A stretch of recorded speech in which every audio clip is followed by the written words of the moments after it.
As a Jewish person, anti-Semitism has severely impacted my life. I've been discriminated against.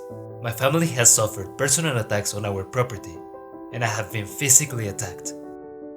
People deny the suffering inflicted on our brothers and sisters during the Holocaust, and they accuse us of being more loyal to Israel than to the interests of our own nations. Jews are stereotyped, and the hate towards us is always present. No one should live in fear that someone might hurt them just out of hate. We need to educate society, show them that being a Jew does not make you any more or less human than your neighbor. It does not make you cheap, does not make you greedy, does not make you evil.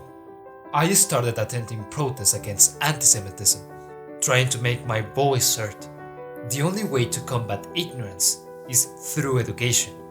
We need to make society understand the struggle our community faces. I learned that you can fight against something if there is no agreement on what the problem is. The problem is anti-Semitism.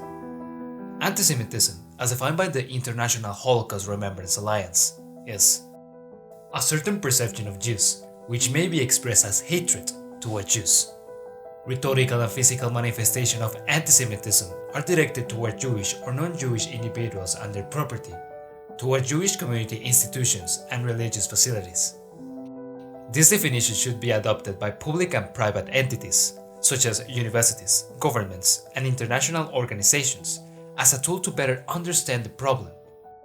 The IHRA provides 11 examples that references modern acts of anti-Semitism.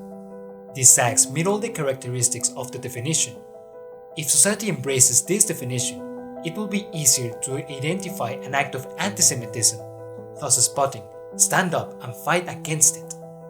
Informing and training those who wish to combat it is a key factor for educating the next generation to endure against anti-Semitism, so everybody can live with liberty, in a safe environment and without fear for expressing themselves and their beliefs.